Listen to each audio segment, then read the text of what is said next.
Magandang umaga po, attorney. Magandang araw din po, Sir Ted. Magandang umaga rin po sa mga taga-pakinig po natin. Opo, thank you.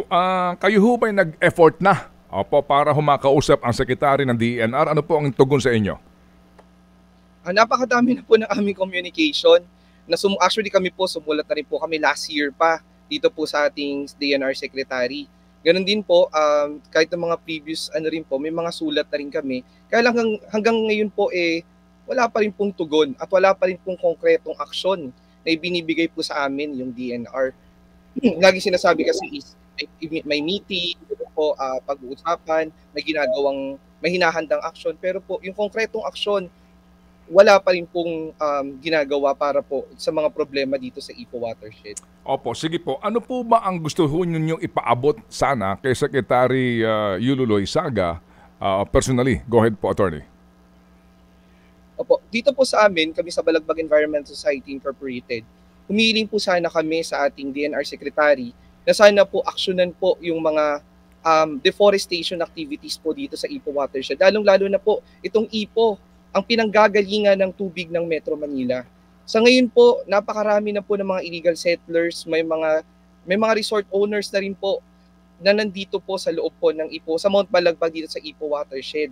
At nakakalungkot po dahil hanggang sa ngayon, ni-refer na rin po ito sa Penro ng Rizal, pero din po sa Penro ng Bulacan, pero hanggang ngayon wala pa rin silang konkretong aksyon na maibigay.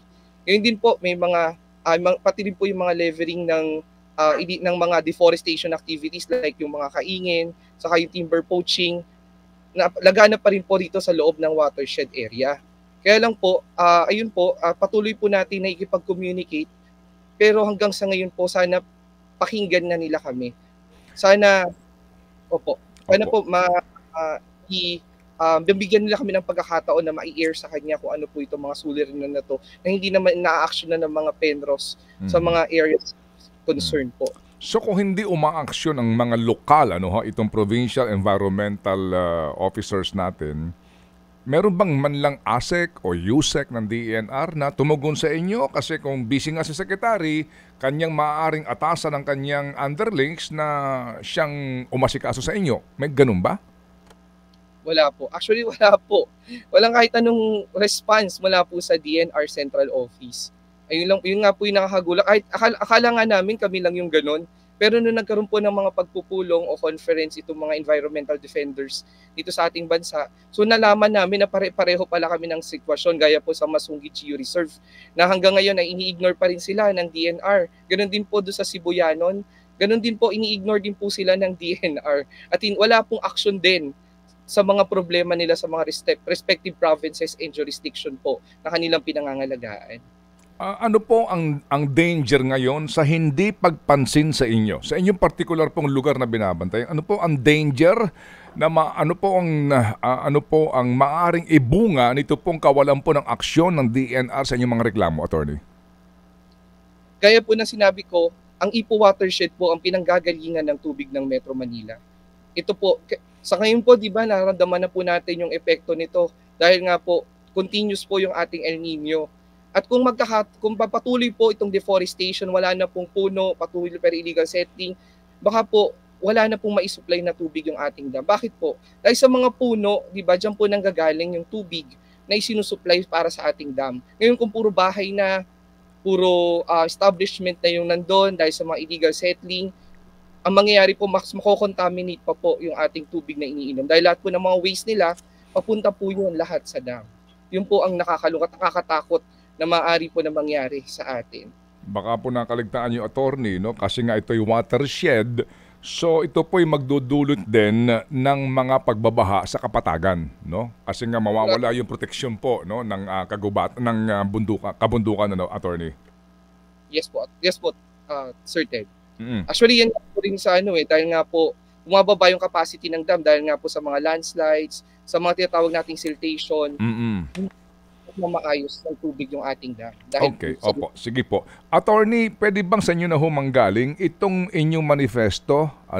Doon po lamang sa mga dahilan, kung bakit nga kayo, ano po ang inyong suggestion sa kanya at baka po nakikinig po sana ang ating pong secretary o baka masyado siyang abala, taga DENR o maging ang Committee on Environment Chairman sa Senado, si Senator Cynthia Villar, o maging sa lower house o sino man pong makakalikasan kuno ng mga senador o mambabatas dito po sa inyong manifesto, yung magbago o magbitiw ang mga 10 puntong ito. Go ahead po, sir. Sige po, papasahin ko na lang din po yung 10 punto na aming nilabas kahapon sa press conference. So una po, hinihiling po namin na harapin niya ang komunidad. Kasi nga po hindi katanggap-tanggap sa isang kalihim po na wala pong pagmamahal sa komunidad na apektado ng kanyang mga patakaran. Pangalawa po, itigil ang pagtatanggol sa mga hindi itatanggol. Kasi nakakahiya po kung paano pinagtanggol ni Kalihim Yulo Loyzaga ang kanyang mga tauhan, kahit na sila ay lumalabag sa mga batas sa kanilang sinumpaang susundin at papairalin. Ngayon din po, ikatlo po, iwanan ang peking siyensya. Hinihingi namin ng agarang pagbabago sa tunay, walang kinikilingan at siyentipikong panaliksik upang gabayan ang paggawa ng mga patakaran. Pang-apat po, itigil ang pandarambong sa ating likas yaman. Nakakabahala po ang pagkasira ng ating protektadong lugar sa ilalim ng pamumuno ni Kalihim Yulo Loyzaga. Panglima po, tapusin ang hindi profesional na paghihiganti sa mga kritiko. Ang hindi profesional na pag-ugay ng Kalihim sa mga kritiko, lalo sa mga aktivistang pangkapaligiran, ay mababaw at hindi karapat-dapat sa kanyang posisyon bilang lingkod publiko. Pang-anim, linisin ang tiwaling pakikipagsosyo. Ang pakikitungo ng DNR ay puno ng nepotismo at favoritismo, lalo sa intinidad na nakaugnay sa nakaraan ng Kalihim. Pang-pito po, harapin ang mga salungat na interes. Ang mga pribadong pag-aari ng lupa at mga interes ng pamilya ng Kalihim ay nagdudulot ng malaking salungatan sa kanyang papel. Pang-walo po, overhaul sa mga patakaran at permit sa kapaligiran. Ang mababaw na pagpapatupad ng mga regulasyon sa kapaligiran sa ilalim ng pagsubaybay ni Kalihim Yulo Loyzaga isang pangungutya. Hinihingi namin ng malawakang pagbabago ng balangkas ng regulasyon upang matiyak ang tunay na proteksyon hindi lang sa pagsunod sa checklist. Pang-siyam, itigil ang bureaucratic inaction. Dapat matapos ang walang katapusang ikot ng mga pulong at papeles na walang tunay na kinalalabasan sa ilalim ng kanyang pamumuno. Ang issue tulad ng nabanggit sa press conference na ito ay nangailangan ng agarang aksyon, hindi bureaucratic paralysis. At pang-sampu po, yung magbitiw kung hindi mo kayang magbago. Ang kawalan ng kakayahan ni Kalihim Yulo Loyzaga na matugunan ang mga hinihingi at patupad ang tunay na reforma ay malinaw na senyales na siya ay hindi angkop sa kanyang papel. Kung hindi makikita ang pagbabago, dapat siyang magbitiw kaagad. Yun po, ito po yung 10 points ng aming manifesto po kay DNR. Opo, sige po. Attorney, 10 ito na binanggit mo at alam po naman natin, number 1, ang isa pong appointee na presidente, serving at the pleasure of the president, ika nga. Pangalawa ho, pagkukusayan nung appointee. Kung meron ba siyang kahihiyan o sadya po talagang matibay ang kanyang kalooban na ginagampanan niya yung kanyang tungkulin, hindi siya mag-resign. Kanyang desisyon yan. Ano balak nyo? Kapag hindi kayo pinakinggan dito sa inyong hinaing na ito, ano ang balak niyong gawin? Sa ngayon po, syempre marami naman pong remedy under the law. So, kung hindi po rin po ready sa ganito pong dialogo, maaari pong mag-resort na rin po kami sa legal remedies po sa ilalim po ng ating batas. Pakiulit, anong gagawin nyo? Maaari po kami mag-file ng mga legal remedies po sa ilalim po ng ating batas upang i-execute po yung aming karapatan sa isang malusog at magandang kapaligiran bilang isang mga environmental defenders. Legal remedies like what, attorney, if you don't mind me asking? Maaari po kami na we are contemplating to file a writ of kalikasan in respective areas, writ of mandamus po sa DNR. So yan po yung mga possible legal remedies na aming isip. And then meron din pong plan para magkaroon din po ng mga again conferences and even yung din po magkaroon din po ng mga sulat o open letter sa ating DNR secretary. Change.org. Ito bang kaparaanan na ito ng pagpapakalat ng papel para pirmahan ng mga sumasang-ayon sa inyo ay balak nyo rin gawin? Actually, yan po, pinaplano rin po yan na hihingi ng tulong sa lahat po ng ating mga kasama po sa ating mga kababayan na suportahan po itong mga ito pong ating ginagawang petisyon upang tayo pakinggan ng DNR na proteksyonan po yung ating kalikasan. Okay, sige. So ano ang inyong panawagan ngayon? Kung sakasakali man, bagamat palagay ko baka hindi naman nanonood sa atin, nakikinig ng secretary o sa buong DENR ngayon na nakikinig sa atin, anong inyong mensahe?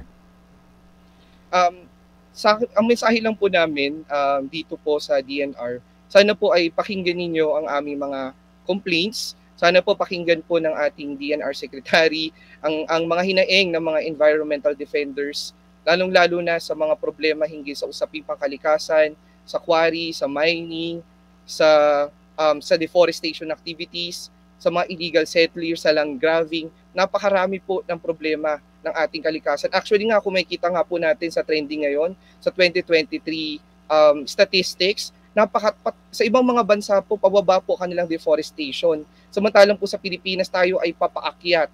Ibig sabihin, malaki po ang impact nito dahil unti-unti na pong nauubos ang mga resources natin. Nauubos din po yung ating mga likas yaman. Dahil nga po ito'y sinasalaula lamang po ng mga iilan. Alright, sige. So salamat na marami, attorney, sa iyong panahon na ibinigay sa aming programa. At ito nga po yung naging medium ninyo para sa pagpapalaganap ng informasyon na ito. At muli, for the record po, kami nakailang tawag na po sa tanggapan ng DENR sa kanilang panig at kung maaari nga po ay panayam kay Secretary Tony Yulo Loizaga. Salamat na marami, attorney, and Godspeed. Maraming salamat po din po Sir Ted sa pagbibigay niyo ng opportunity sa amin. Pati ho nga itong Masungi Foundation, meron silang request kay Secretary na pwede bang dalawin nyo kami rito para magkaalam, para makita mo daw ng personal yung sitwasyon doon. Yung ganun mga panawagan po sa isang kalihim ng DENR. Hindi ko maintindihan nga kung bakit ba magmula nang siya'y ma-appoint, no, at ma-confirm sa CA, itong mga grupong ito, pati nga ang Oceana, mga kapatid, itong mga NGOs na ito, bakit ayaw pagbigyan ni Secretary Yulo Loizaga na makaharap at mapakinggan personal yung mga hinaing nila? Sa gitna niyan, may tanong lang ako. Nakipagpulong na ho ba kayo sa mga miners? Sila ba inyo na ho nakausap? Ang Chamber of Mines, for example. Opo.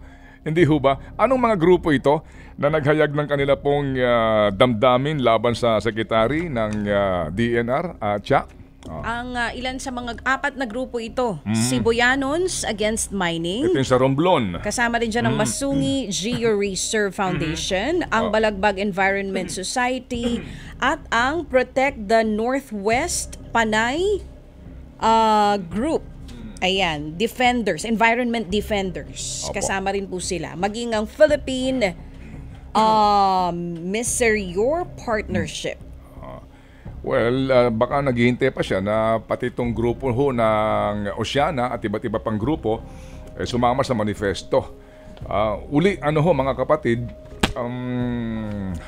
ewan ko po, pero sabi nga, matanda na po siya. Alam niyan, tama't mali. Ted Filon at DJ Chacha. Ngayon, nasa Radyo 5, 92.3 News FM. Monday to Friday, 6 to 10 a.m.